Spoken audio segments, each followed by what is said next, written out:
I guess you can talk more on this than I can, but I read that it shows in the Rise of Skywalker novel. It explains a little bit more about how Kylo Ren beat Rey in The Force Awakens in that scene on Starkiller Base, and that Chewbacca was firing at him when he killed Han out of vengeance, and then he's physically weakened and emotionally compromised in his duel against Rey, and that's his excuse for being, I guess, failing in that fight. And the quote from the book says, actually, "I have not forgotten that you shot me." He's speaking to Chewbacca, and he says that wound had resulted in a defeat of Rey's hands.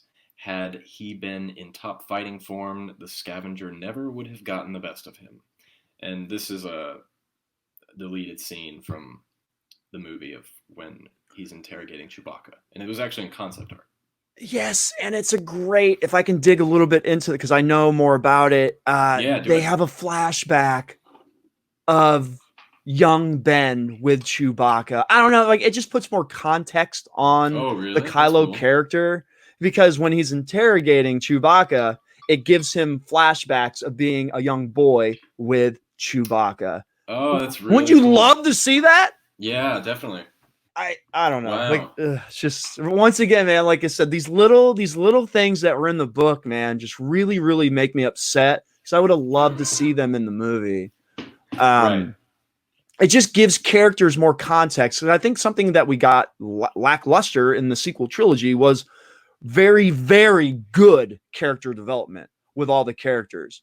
I don't think we fleshed out the characters enough in the newer movies, in my opinion. And I actually I watched Rise of Skywalker the other day. I have it not on digital now. And I feel so cheated when I watch it because we literally get like 2 minutes with Ben Solo.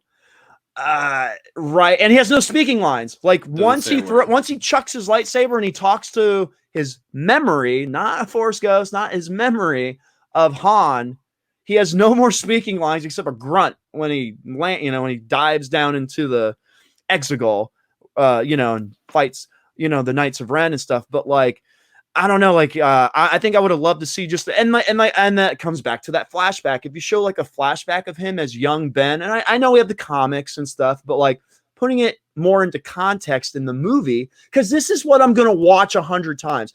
And this is what I said on my podcast. I'm not gonna read the book 100 times. Okay. I'm gonna watch the movie 100 times, 200 times, 300 times. Mm-hmm. Right. So these little things that spice the movie up and just give the characters just more development. I don't know, man, just makes a richer movie, in my opinion.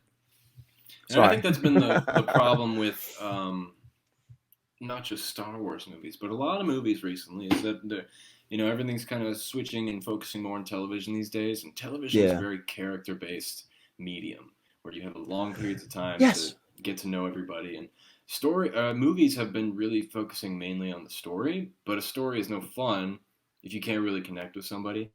And The Rise of Skywalker was this brand new story about like finding this dagger, finding this wayfinder, and it didn't fit, didn't make sense. You forgot who your characters were, trying to figure out this new story, and it all ties together. And it's complicated. Yeah. It's like a relationship. Why do you think people love The Mandalorian? When you can stretch out The Mandalorian, because so one of our listeners asked Sith Talkers, do you want Solo 2 or do you want Solo on Disney Plus? Disney Plus, please give me 8 episodes of Solo after the Solo movie. Absolutely flesh out the characters more. Show them on Tatooine running jobs with Jabba. More with Darth Maul running the crime syndicate. You can flesh that out in a series, not in another hour and 45-minute movie or 2-hour movie. I can see the Solo, if it was a series, tying into The Mandalorian. Yes. The movie could tie into The Rise of Skywalker. Yes. Like separating those two worlds. Does that make sense? I would love that. Like I said, when people ask me, you want another movie? I'm like, well, I think I'd rather have 8 or 10 episodes on Disney Plus. A lot of people are saying that now.